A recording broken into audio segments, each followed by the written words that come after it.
Hello everyone, welcome to Internet Learning. Hope you all are doing well. So today we are going to study chapter number 6 of class 6th history, and the chapter's name is New Questions and Ideas. So as the name suggests, in this chapter we are going to study about some questions and ideas that are arising during this time. So first of all, if you haven't watched the earlier chapters, then click on the I button. There you will see the playlist, and if you are new to the channel, please subscribe it and don't forget to press the bell icon so that you don't miss any new video. Now let's start with our today's chapter, New Questions and Ideas. So this is Angha. So जो अंगा है वो पहली बार एक school trip पर जा रही होती है अपने सभी फ्रेंड्स के साथ। तो अंगा जो है वो पुणे से ट्रेन लेती है, पुणे जो कि महाराष्ट्र में है, कहाँ जाने के लिए? वाराणसी जाने के लिए, जो कि उत्तर प्रदेश में। ठीक है, तो पुणे से वाराणसी जाने के लिए वो ट्रेन पकड़ते हैं। तो जो अंगा की मम्मी है वो भी उनको स्टेशन तक छोड़ने के लिए आती हैं। तो वो अंगा के टीचर को कहती हैं कि प्लीज़ इन सभी बच्चों को बुद्ध के बारे में भी ज़रूर बताना और उनको सारनाथ भी लेकर जाना। राइट, अब आप सोच रहे होंगे कि बुद्धा, आपने नाम तो सुना होगा, बट हाँ, कि उनकी हिस्ट्री क्या है, कौन थे वो, ठीक है, उसके बारे में जानेंगे। And Sarnath, how Sarnath is related to Buddha, right. So the story of Buddha. So Siddhartha, जिन्हें कि हम गौतम के नाम से भी जानते हैं, इन्हें गौतम भी कहा जाता है, जो सिद्धार्थ थे ये फाउंडर ऑफ बुद्धिज्म है। एक तरह से जो बुद्धिज्म धर्म है, बौद्ध धर्म है, उनकी जो शुरुआत है वो गौतम ने की थी। ठीक है, एंड इनका जन्म कब हुआ था? तो आज से लगभग 2500 ईयर्स पहले गौतम तो उनका जन्म हुआ था। तो जिस टाइम की बात हो रही है इस चैप्टर में, मतलब कि आज से लगभग 2500 ईयर्स पहले लोगों की लाइफ में बहुत सारी चेंजेस आना शुरू हो गए थे। ठीक है, सो जैसा कि हमने पिछले चैप्टर में पढ़ा था कि कुछ जो किंग्स हैं वो बहुत ज़्यादा पावरफुल होते जा रहे हैं, उनके जो महाजनपद हैं वो और ज़्यादा पावरफुल हो रही हैं, बहुत सारी न्यू सिटीज़ डेवलप हो रही हैं, और उसके साथ साथ जो विलेज वाला एरिया है उनमें भी कुछ कुछ चेंजेस आ रहे थे। तो उस टाइम पे बहुत सारे जो थिंकर्स थे वो जो भी चेंजेस हो रहे थे उनको वो समझना चाहते थे कि ये चेंजेस क्यों हो रहे हैं, कैसे हो रहे हैं। ठीक है, एंड उनमें से बहुत सारे लोग जो हैं वो ये भी जानना चाहते थे कि जो हमारी लाइफ है, जो हमारी ज़िंदगी है, उसका ट्रू मीनिंग क्या है, उसका असली मतलब है क्या। ठीक है, सो जो बुद्धा थे वो एक छोटे से गण से बिलोंग करते थे। तो उस गण का नाम क्या था? साक्या गणा। अब गणा हमने पिछले चैप्टर में पढ़ा था, क्या होता है? जो गणा वर्ड है वो ऐसे ग्रुप को डिनोट करने के लिए यूज़ किया जाता है जिसमें बहुत सारे मेंबर्स हों। ठीक है, तो जो बुद्धा थे वो क्षत्रिय भी थे, right, and he belong to which गणा? साक्या गणा, राइट।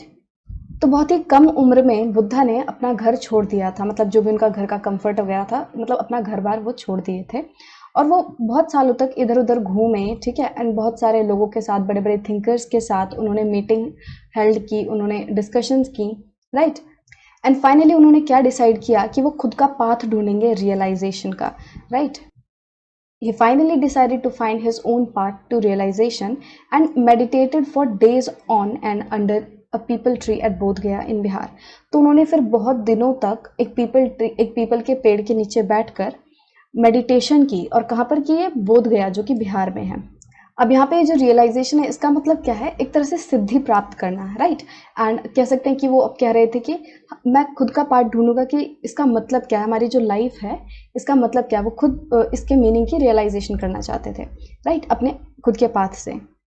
और फिर उस पीपल के पेड़ के अंदर बैठे बैठे, मतलब उसके नीचे बैठे बैठे उन्होंने बहुत दिन तक मेडिटेशन की, और फाइनली उन्होंने एनलाइटमेंट अटेन कर ली।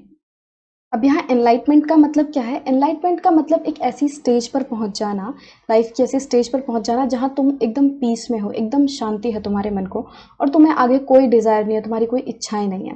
ठीक है, तो जो बुद्ध थे वो इस स्टेज पर एनलाइटमेंट पर पहुँच चुके थे।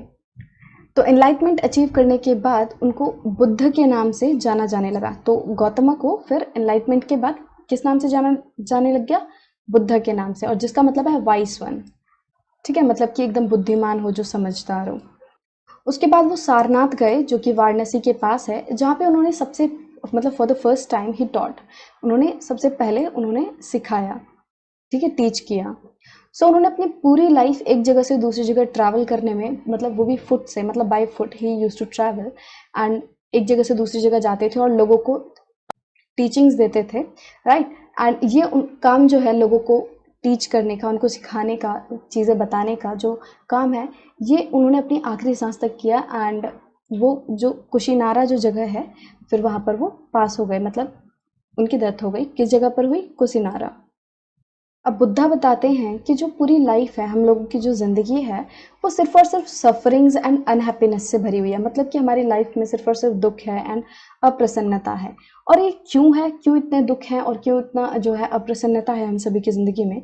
क्योंकि हमारी बहुत सारी क्रेविंग्स हैं, डिज़ायर्स हैं, हमारी बहुत ज़्यादा इच्छाएं हैं, ठीक है। और जो कि ज़्यादातर होता है कि वो पूरी नहीं हो पाती, ठीक है। अब क्या होता है कि हम एक चीज़ की इच्छा करते हैं कि काश मुझे ये मिल जाए, और जब हमें वो मिल जाती है तो फिर हम दूसरी चीज़ की इच्छा करने लगते हैं, राइट। तो इस तरह कहते हैं कि ये एक तरह से एक विशियस सर्कल है, इसमें आप फंसते ही चले जाओगे और आपकी डिज़ायर्स जो है वो कभी पूरी होंगी ही नहीं, ठीक है। और इसलिए जो हमारी लाइफ्स है वो पूरी सफरिंग्स एंड अनहैप्पीनेस से भरी हुई हैं, बुद्धा ऐसा बताते हैं। अब ये जो हमारी डिज़ायर्स हैं, ये जो क्रेविंग्स हैं, इनको बुद्धा क्या बोलते हैं? उनको तन्हा बोलते हैं, ठीक है। और वो बताते हैं कि ये जो कांस्टेंट क्रेविंग्स हैं, जो हमारी डिज़ायर्स हैं, इनको हटाया जा सकता है अपनी ज़िंदगी से। कैसे हटाया जा सकता है? कि अगर हम हर चीज़ में मॉडरेशन फॉलो करें, मतलब एक तरह से संयम और संतुलन बनाकर रखें, तो इन सभी इच्छाओं से बचा जा सकता है, राइट।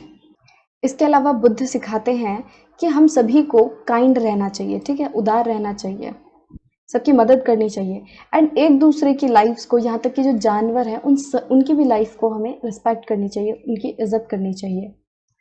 और बुद्धा ये मानते हैं कि हमारे जो भी एक्शंस होते हैं, जैसे कि हम कर्मा कहते हैं, अब वो चाहे अच्छे हों चाहे बैड हों, ठीक है, तो इनका असर जो है हमारी इस लाइफ में भी पड़ता है और जो हमारी नेक्स्ट लाइफ है उस पर भी पड़ता है। मतलब बुद्धा का मानना है कि हमारी ये लाइफ तो है ही है, और मरने के बाद भी एक दूसरी लाइफ होती है, तो जिसम पर भी हमारे जो कर्म है उनका असर पड़ता है। और जो बुद्धा है अपने जो उपदेश देते थे वो प्राकृत लैंग्वेज में देते थे, जो कि ऑर्डिनरी लोगों की भाषा होती है, मतलब जो आम बोलचाल की भाषा होती है, राइट, प्राकृत। तो उसमें वो सभी को टीचिंग्स देते थे ताकि सभी लोग उनकी बातों को समझ सकें। इसके अलावा वो लोगों को ये भी कहते हैं कि जो मैं बोल रहा हूँ सिर्फ उसको ऐसा नहीं कि जैसे मैंने बोल दिया तो वैसा का वैसा मान लिया। एक बार उस पर खुद सोचो, विचार करो कि जो मैंने बताया है वो क्यों बताया है, वो सही बताया है नहीं बताया, तो मतलब उस पर खुद का भी सोच विचार करो। ऐसा नहीं कि जस्ट जो कह दिया, वो बुद्ध ने जो कह दिया वो एक्सेप्ट कर लो जी, नहीं। एक बार उस पर सोच विचार करके उसको एक्सेप्ट करो, ठीक है, आंख बंद करके नहीं। तो यहाँ पे एक एग्जाम्पल की तरह एक स्टोरी दी हुई है जिसके थ्रू ये बताया गया है कि जो बुद्ध थे वो अपने मैसेज को किस तरह लोगों तक पहुँचाते थे। तो एक बहुत ही फेमस स्टोरी है किस्सा गौतमी नाम की औरत की। तो क्या होता है कि जो किस्सा गौतमी होती है उसका बच्चा जो होता है वो मर गया होता है, और फिर वो बहुत ज़्यादा दुखी होती है। तो वो पूरे मतलब रास्तों में गलियों में अपने बच्चे को लेकर घूम रही होती है, और वो हर एक से बोल रही होती है कि प्लीज़ मेरे बच्चे को जो है उसमें वापस से उसको जान दे दो, ठीक है, उसको जीवन दान दे दो। तो एक आदमी जो होता है वो उस औरत को, किस्सा गौतमी को, बुद्ध के पास ले जाता है।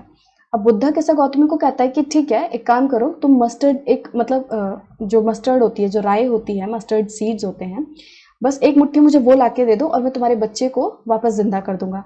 अब किस्सा गौतमी ये सुनकर बहुत ही खुश हो जाती है कि ठीक है, और फिर वो जल्दी से उठ के जो मस्टर्ड सीड्स होते हैं उनको लाने जाती है।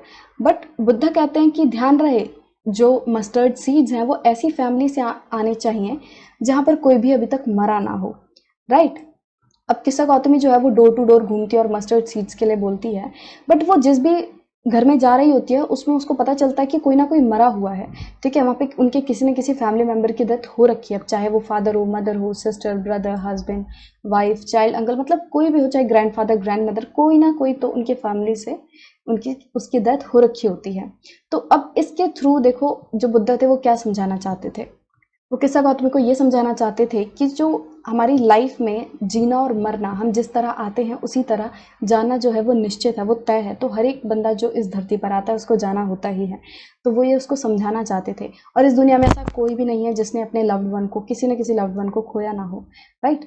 तो ये जो डेथ है ये हमारी ज़िंदगी का एक बहुत ही, एक तरह से कह सकते हैं, कड़वा सच है जिसको कोई नहीं बदल सकता, और हमें इसे एक्सेप्ट करना होगा, राइट।